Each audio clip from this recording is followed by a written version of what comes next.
What's up, everybody? Tim Anderson here, aka Renville. Welcome back for another episode as I dive into some of my favorite TV shows over the years. Today, we're talking about my number one all-time favorite TV show, which is the reimagined Battlestar Galactica from the 2003-2004 era. We are coming up on a 20-year anniversary, and I'm holding out hopes that they do some sort of fun DVD special features package release. I own the original box set, but would love to see something new come out and would happily support that. So, if this is your first time here and you happen to stumbled upon this video by chance, cool, welcome. Hopefully you'll like the video, subscribe to the channel, and hit the bell icon so you get updates like this continually delivered to you, because I do a lot of different things here on YouTube, TV shows, books, films, games. We have a gaming community. We have a Discord. Links are all there down there. I'm a game dev. I've done 2 different game studios. Currently working on the world, The Weave in the Void, which we'll talk about at the end of the video. But I digress. Let us dive in to today's topic, which is Battlestar Galactica, which is definitely my favorite, as I mentioned. Lots of places talk about how it's one of the greatest sci-fi shows of all time. I got a few articles that we'll go through here today just to give you some additional reading material if you want to dive into this on your own. But before I even get to all of these, I just want to talk about what for me was the greatest about this. You've always got lists like 10 reasons from medium.com. Number one, of course, being Gaius Baltar, which I highly recommend. I love this cast photo. So amazing. Unfortunate what has happened to Colonel Ty, the actor behind Colonel Ty. He had a pretty bad fall a couple of years ago, I think. I haven't read an update in about 6 months, but in any case, this is the cast as they were back in the day. So say we all, for sure. There's also a good article here on theguardian.com, but for me, I'm going to go into the wiki here a little bit and talk about some of the reasons that this show was so important for me and why I think it was such an amazing show.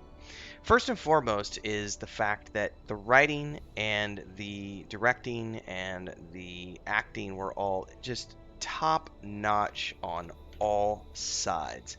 But none of that would have been possible were it not for the cast. Because even though the writers of this show, Ronald D. Moore heading this show, but by the way, I had come into this after he had finished his Star Trek arc. I didn't know that at the time. I came onto it because he had done work on Carnival for HBO, and I loved that show even though it got canceled. And then when I heard that he was doing this, I was like, well, I really want to watch this. It's science fiction. And I'll never forget because I watched the miniseries while I was hanging out at my Aunt Julie and Uncle Mike's house in Nixa, Missouri. I was staying there at the time in the area with my grandmother and everybody. I was recuperating from congestive lung failure. And this came out. And it blew my mind, the miniseries, and I was like, "Oh my god!" And then we got word that they had greenlit it for a series production, and it was like, "Holy crap! This show's going to be out there!" And I was immediately hooked. And this was the first television show, the first scripted, like serial arc television show that I ever sat down to watch. I remember it was the first time I'd had TiVo, so like EQ2 raids were happening on the nights that this would air, and so I would record the episode, do my raid, and then as soon as I would finish the raid, I would go watch the episode. It was a crazy time in the early 2000s. But anyway, great writing, and all this other stuff. But the cast here, we had Edward James Olmos as William Adama, and I love Edward James Olmos. He's sort of like a character actor. If you've ever seen him in things over the years, recently he's been on the Mayans MC as the dad to the main character. Really good job there as well. He's done a lot of good stuff over the years, but I've actually liked his stuff as sort of his twilight years as an actor as opposed to the stuff he did when he was younger. Mary McDonnell, who I always remember her most from Dances with Wolves, so it was always weird to see the juxtaposition of her being that character and then coming into the president here, but really good. Katie Sackhoff, of course, this launched her career. It also sort of launched Trisha Helfer's career. Um, uh, James Callis, who is more of has done a lot of theater actor. He's done a lot of stuff over the years. Him and Jamie Bamber both being from the UK. Grace Park, who this also sort of launched her career. She went from here on to Hawaii Five-0 for quite a few years, and I haven't seen her in anything since then. And then Michael Hogan as Saul Ty. Unfortunately, like I said, he suffered a major head injury Aaron Douglas, who's great on Twitter. I like all the stuff he's done. Timoma Pennicott, who has also kind of launched his career. Alessandro Giuliani, Candice McClure, who we've seen in some other stuff. Paul Camel, Nikki Klein, Michael Trucco, and also down in here, you're going to find Sam Witwer as a recurring cast member who has gone on to do amazing things in the Star Wars universe and also some great video game stuff with the motion capture and voice capture for what is the name of the game? And I can't remember. It's a zombie apocalypse game where you are on a motorcycle and you ride around. Is it Days Gone? Something like that. I don't remember. Anyway, great cast. It launched a lot of careers for people. Callum Keith Rennie, who we've seen as he's a Canadian actor. I've seen lots of other good stuff. We had Lucy Lawless, Dean Stockwell, of course, who unfortunately passed away. I want to say a couple years ago.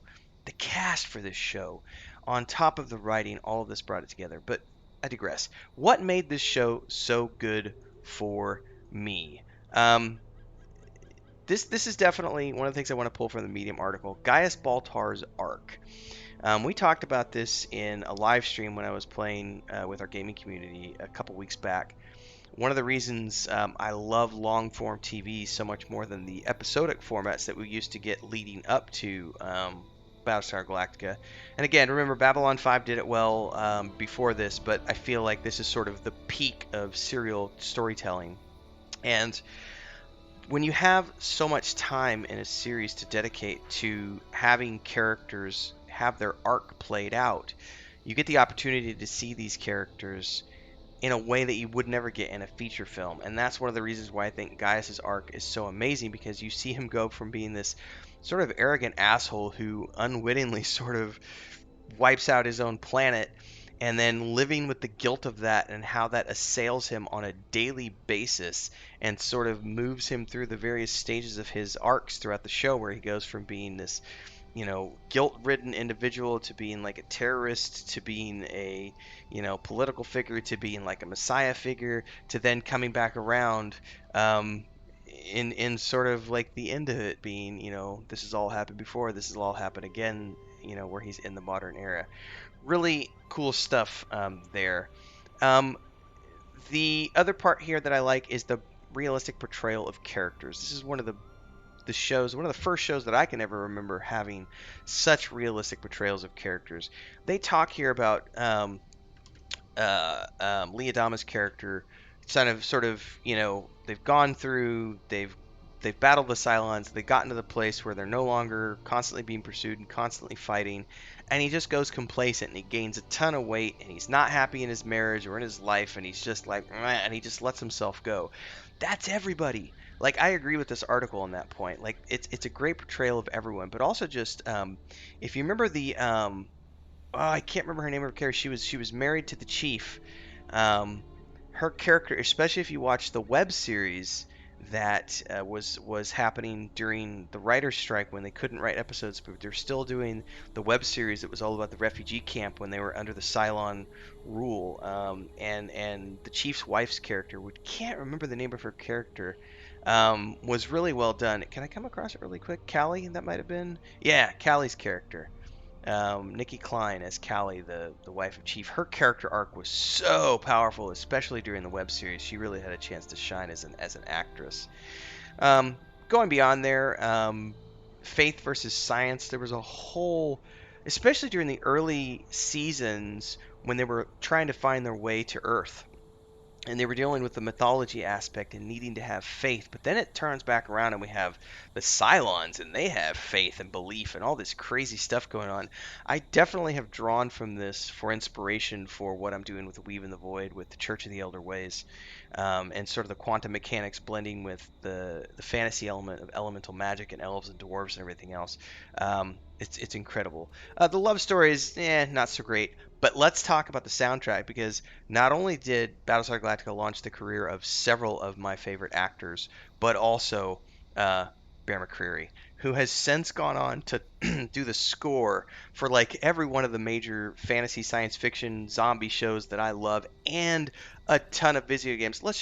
Okay, so he's done Outlander, which is great, but the theme to Black Sails, the pirate theme, just dan dan dan dan dan dan dan with the hurdy-gurdy and just God of War soundtrack from 2018. Like he has done so much cool stuff. He's done the soundtrack for the most recent Masters of the Universe. This guy has remained busy, busy, busy as a bee, and his musical output and his talent has just continued to grow since the Battlestar Galactica days. And one of the things that's so amazing is I think if I'm not mistaken, he did every single episode himself of Battlestar Galactica. He didn't just do the main theme. He scored the entire show, every episode through, which is just amazing. And that's what helped launch his career because it showed that he is a brilliant working composer who's able to get in there and do the nitty gritty as well as write just amazing main features for shows. Um, the ending, which was definitely great. William Adama's character, oh, it's James Olmos. Just you cannot go wrong with here. They talk about how the military here is desirable and realistic. I would argue that yeah, because it does have a gender neutrality that we don't have in the modern era.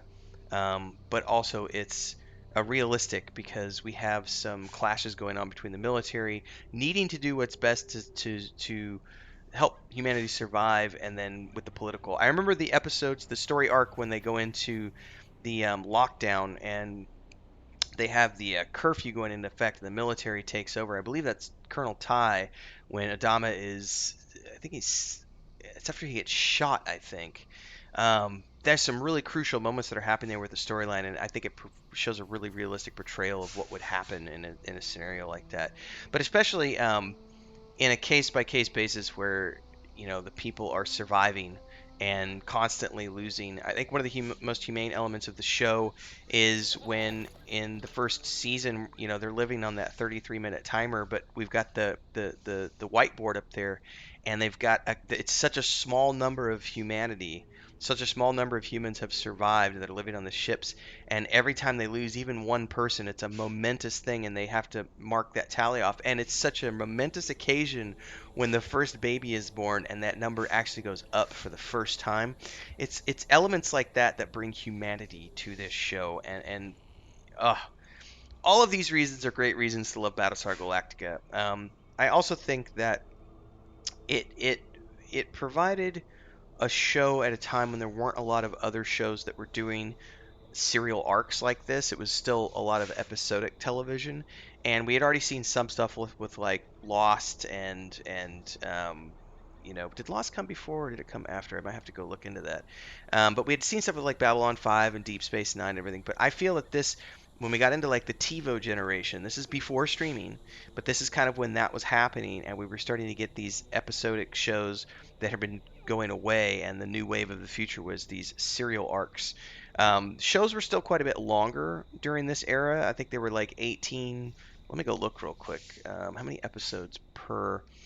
The first season had 13, then there was 20, 20, and 21 in the fourth season. There was also a couple of movies in there for those who want to really watch, the whole arc, and of course the web series that happened, and the miniseries that kicked it all off. Just if you've not watched this, I would highly recommend doing so. I've watched it through 3 times. I would happily do it a fourth, and I may be doing it at some point. I know that a lot of the actors, I know they've come together and done stuff over the years. I'm pretty sure that Trisha Helfer and some other, it might be Trisha Helfer and let me double check this.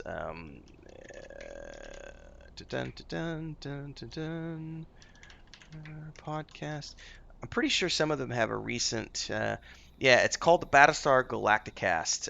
It's Trisha Helfer with TV writer journalist Mark Bernadine have been doing an episode by episode rewatch of Battlestar Galactica in its entirety, and podcasting that. So that's a fun thing to go watch if you haven't already done so. Listen to, I should say. Anyway, hope you enjoyed. Love to know your thoughts if you liked Battlestar Galactica. Leave your comments below. Like the video if you do like it. Subscribe, hit the bell icon, all those good things. Join our Discord.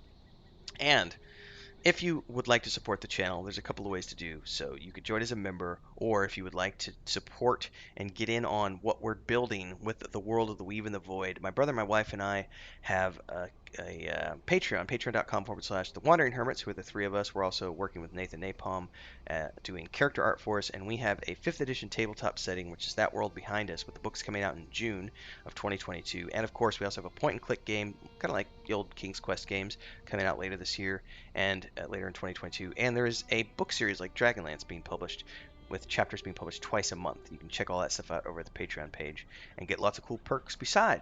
So, if we don't see you over on Patreon, hopefully we'll see you in Discord and in the next video. Stay safe, everybody. Happy watching.